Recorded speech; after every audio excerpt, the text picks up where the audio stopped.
A paz do Senhor Jesus Cristo, seja muito bem-vindo, seja muito bem-vinda em mais um devocional de nosso canal.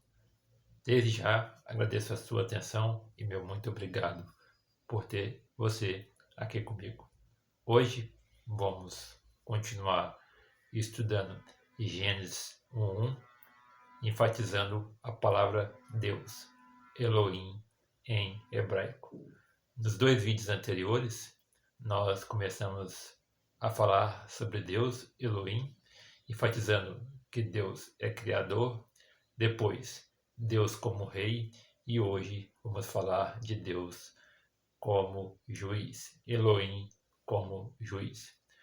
Os textos para nós iniciarmos nosso devocional é Gênesis 1, que é o texto de objeto de nosso estudo, e o texto de apoio de hoje é o Salmo de número 50, versículo 6. Deus do Devocional 11, vemos estudando Gênesis 1. Então, se você quiser acompanhar toda essa série, comece a assistir lá, Devocional 11. No princípio, que foi o primeiro palavra que estudamos, que é Bereshit. Depois estudamos Criou, Bará, e agora estamos estudando Deus, Elohim. Então vamos aos textos para início de nosso devocional de hoje, estudando Deus, Elohim como juiz. Primeiro Gênesis 1, que nos diz: no princípio criou Deus os céus e a terra. E o texto de apoio de Salmo 50, versículo 6, que diz: e os céus anunciarão a sua justiça, pois Deus mesmo é o juiz. Bem, a partir desses textos, vamos iniciar nosso devocional com as aplicações. Baseado aqui em Deus, Elohim, como juiz, e nesse versículo, como ponto A, eu vejo que os céus declararão a retidão de Deus. Ele não cometerá equívocos e sua santidade será vindicada. Com essa cláusula, eu aprendo que, primeiro, confiar na justiça de Deus, porque Deus é juiz, é ter certeza de que ele não falha. Portanto, silêncio. Não espalhe, mas entregue e confie. Vamos fazer novamente, agora, com mais calma ainda. Confie na justiça de Deus, porque ele não falha. A justiça humana, as cortes de justiça humana, constantemente cometem equívocos, liberam sentenças aonde o inocente é preso e aonde o culpado é solto, e entre muitas outras falhas. Mas a justiça de Deus, os olhos de Deus, estão em toda parte e ele jamais falha. Portanto, quando nós, como homens, sofremos injustiças da parte de outros homens, devemos confiar que Deus fará justiça por nós. Um caso clássico é Davi. Saul perseguia a Davi e ele diz ali em um dos salmos que ele parecia uma pulga no deserto. Só que em nenhum momento Davi ele levantou a mão contra Saul, pois ele era ungido de Deus, pois ele confiava na justiça de Deus. Então o próprio Deus fez justiça por Davi, sem Davi precisar encostar a mão em Saul, pois ali no final do primeiro livro de Samuel, vamos ver que Samuel, ali depois de ter falecido e durante uma batalha contra os filisteus, o rei Saul veio a ter uma morte trágica e assim Davi foi justiçado sem ele ter feito nada. Então, se hoje você está sendo injustiçado no seu trabalho, no seu meio social, na igreja que tu congrega, não faça isso com suas próprias mãos. mas confie em Deus, deixe Deus trabalhar por você. Como aqui, olha, silêncio, não espalhe. Às vezes você está espalhando aí que foi injustiçado para as pessoas erradas. E isso, em vez de te ajudar, tem piorado a situação. Pois eu sei que como homens, quando somos injustiçados, ficamos irados e a tendência é falar, porque a Bíblia diz que a boca professa o que o coração está cheio. Mas tem que ter sabedoria, porque às vezes você espalha para pessoas que não deveriam, e isso vira uma bola de neve e gera fofocas e gera mais intrigas ainda. E uma coisa que era talvez um copo de água transborda e se torna uma piscina e até às vezes um oceano. E aí você perde totalmente o controle. Tenha muito cuidado com as coisas que a gente fala, porque às vezes é como se você pegasse um saco de pena, fosse no alto de uma montanha e abrisse esse saco e deixasse o vento levar. Dificilmente você conseguiria recuperar todas aquelas penas. Assim são as palavras que a gente declara ao vento, para que todo mundo ouça. Dificilmente você vai conseguir levantar um parecer melhor daquele mal entendido. Então, foi injustiçado? Dobre o joelho e confie em Deus e deixe que Ele faça justiça por você. Não espalhe, mas conte para aquele que é o justo juiz. Outra coisa aqui, em Elohim como justo, o juiz, Deus como juiz, é que a sua santidade será vindicada, que é um chamado a pensar e rever nossos atos. O que venho fazendo é digno de um homem santo, de uma mulher santa? Ou, aqui no termo santo, significa separado do mundo, ou seja, uma pessoa separada por Deus para ser um ministro, uma ministra. Esse é o sentido da palavra santo aqui. Ou seja, esses atos meus refletem uma pessoa santa ou há coisas em mim que eu faço que provavelmente cheiram mal aos olhos de Deus.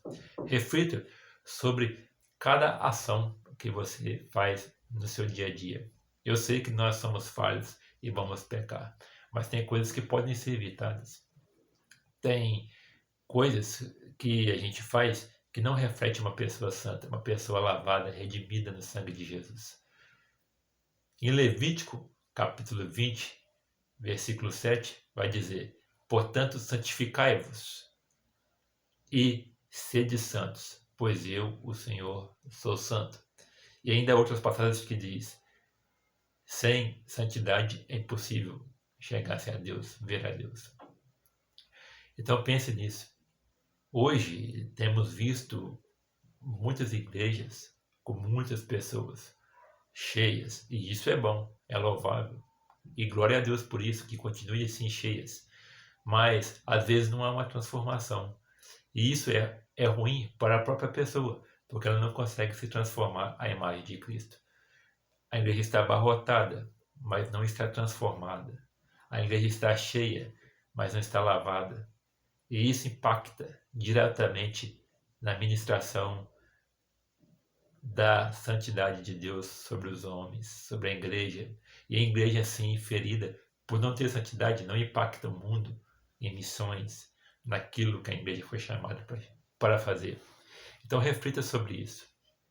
Ainda outro versículo, Levítico 11, 44, que diz: eu sou o Senhor, vosso Deus, portanto vos consagrareis e sereis santos, porque eu sou santo. Então, reflita sobre isso. Se os seus atos refletem uma pessoa santa. Se não, busca o Senhor, tente melhorar isso, pois isso fará bem para você mesmo. Seguindo aqui, é o próprio Deus que julga, porque Ele é juiz. Certa vez, Emmanuel Kant, um filósofo, disse, ou baseou um argumento em prol da existência de Deus, postulando que deve existir um poder e uma inteligência capaz de equilibrar as contas e de fazer justiça. e de dispensar recompensas e punições. Immanuel Kant, que, como filósofo especulando, estava certo. Realmente, Deus existe e Ele está presente entre nós. E Ele é capaz de equilibrar as contas, como ele disse, corretíssimo. E Ele faz justiça e dá recompensas e punições. Ele foi muito feliz nessa sentença, Immanuel Kant, aqui, o filósofo. Porque realmente Deus é que equilibra as coisas, dá recompensas e dá punições. Então eu aprendo que, primeiro, não vos vingueis a vós mesmos. E não faça justiça com as suas próprias mãos. Porque não cabe a você fazer a justiça. Cabe a Deus fazer a justiça. A Bíblia fala que se porventura alguém chegar e lhe der um tapa, você tem que oferecer a outra face. Eu sei que isso não é fácil. Realmente a nossa carne deseja pular em cima daquela pessoa, esganar, bater. Mas vou te dar um exemplo. Certa feita, numa igreja que eu visitei, ficava um irmão na porta, como diácono, recebendo as pessoas. E ali passou um homem, e esse homem estava alcoolizado, e chegou perto dele e disse, não é, debochando, dizendo, olha, não está escrito na Bíblia que se eu te der um tapa na sua cara, você tem que me dar a outra face? Então toma. Ele lhe dispensou um baita de um tapa no rosto. E ali, as lágrimas desceram nos olhos dele. E ele não fez nada. Ficou na dele. Passado algum tempo, aquele homem que lhe dispensou uma bofetada no rosto, voltou na igreja dizendo que quando ele estava indo para casa, ele sentiu uma dor terrível no braço, como se fosse uma coisa invisível, empurrando o braço dele para trás. E ele não conseguia mexer. E ele ficou com aquela dor terrível vários dias, até que ele entendeu o porquê daquilo. Era porque ele tinha feito algo contra um santo de Deus. Então ele voltou naquela igreja, com os olhos em lágrimas, e pediu perdão àquele irmão, e foi perdoado por ele, como Deus nos ensina a perdoar aqueles que nos ofenderam. E ali então ele foi curado daquela dor e se converteu a Cristo. Viu? Quem fez a justiça? Foi o próprio Deus. Não foi aquele homem, não foi o irmão que sofreu o tapa no rosto.